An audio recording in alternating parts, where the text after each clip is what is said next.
It is that time of the year again. Your manager has probably just asked you to write a self-assessment against your goals in the past 1 year. He or she has probably set up a one-on-one to go over your entire achievements, your goals. Yep, I am talking about performance review time. Hi everyone, welcome back to my channel.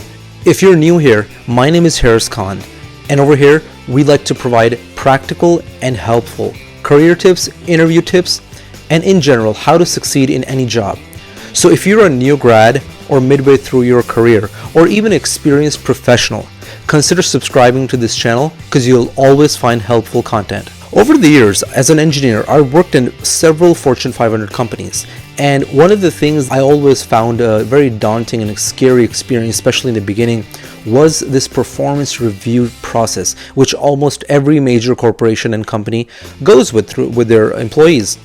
Now, I know for a lot of people, it's a very scary time of the year when they're not prepared, they don't know how to communicate their achievements properly or communicate to the manager their requests. But today, I want to share with you some tips which will hopefully help you squash that anxiety or nervousness that is always associated with performance review. So let's get started.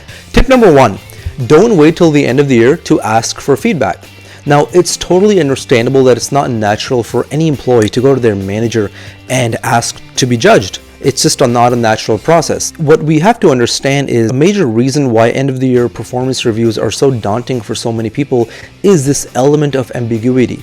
You don't know if your last project was viewed positively by the manager, or was your manager not happy with last quarter's sales numbers. This ambiguity or not knowing how your performance was in the eyes of your manager is what makes this judging process, I would say, so scary for a lot of people. So I know a lot of large corporations actually do hold mid-year performance reviews, like most of the Fortune 500 companies.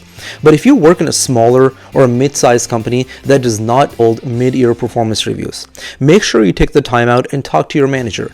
Ask your manager for feedback. I would say, personally, I do every month do a one-on-one with your manager. Ask them, how would you rate your past month's performance? What's one thing you can improve on? What are some of the feedback they can give you on your performances? What are the weaknesses that you should be focusing on? Now, having that consistent line of communication open with your manager will ensure that their feedback and their plan of action was implemented on time. And at the end of the year, when the final time comes for the performance review, there's no surprises for you or the manager.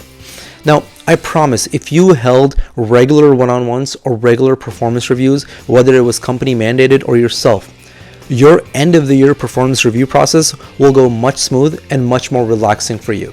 Tip number 2, document and record your work and achievements throughout the year regularly. Now, before you sit down with your manager to do the actual performance review, your manager probably sent you to do a self-assessment where you write down all your achievements and everything you've done over the entire year. And your manager basically uses this verbiage and all the content you wrote to score you or rate you against the goals that were put in the system. Now, it's very hard for any normal human being to remember each and everything they did the entire year. All the time you went the extra mile to complete that project. All those moments where you helped your coworker to finish a project on time. All those instances where those sales numbers where you're doing a great job achieving those sales numbers. It's just not possible to remember each and every one of those moments. So it's very important for you to keep a journal or a log of some sort to basically record every time you did something that is worthy of mentioning in your year-end performance review. If you can somehow quantify this, all the achievements that you did, even better. Managers love seeing quantifiable assessment of yourself that the employee writes. It makes their job easy because a lot of the goals that are put in from the corporate and from HR are actually put in better if they're quantifiable and they can assign a number to it. Tip number 3, be very clear before the meeting on what you are requesting. If you plan to ask for a raise, a promotion, or even a vacation, or be transferred to another project, be very clear before the meeting and write it down exactly what you are going to be asking your manager. And also compile evidence and data to back it up so you have evidence in front of your manager on why you deserve that. If you go into a performance review not even sure which direction you want to go in the coming year, or you are planning on winging it when your manager asks you where do you see yourself, it will not result in your boss having a lot of confidence in you and your abilities. Managers respect and promote those employees who ask with confidence, and they have confidence in what they want and where they see themselves in the coming 2, 3, or 5 years. Tip number 4, be honest with your manager about the obstacles that you are facing. If you feel that in the past 1 year you have not been up to the mark in your performance and you feel you could have achieved much more, be very honest and open about what is stopping you from achieving that. When a manager gives you a not so great performance review, don't just go into full defensive mode or lash out. Instead, use the opportunity to understand what the manager is trying to tell you and how they expect you to improve on that, and basically come back in the coming months. Now, this will give your manager a great image of you as a logical, self-critical person who's always willing to learn and keep improving themselves, instead of being stubborn and delusional about your own performance. All right, my 5th and final tip for today is that you and your manager are on the same side. Remember, when you perform well, your manager is happy. When you perform well, when you bring in great numbers, when you make industry-changing product, your manager actually looks good in front of their higher-ups when their direct reports are performing well. So, during your entire performance review process, instead of looking at your manager as an obstacle to your success, look at them as a work partner that both of you can work together to achieve great results for you and the department.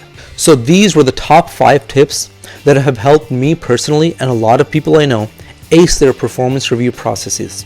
So remember guys, if you just have been regular in documenting your achievements, having one-on-ones with your manager throughout the year, your year-end performance review process should be a very pleasant experience and should go by pretty smoothly without any surprises. I hope you guys found this video helpful.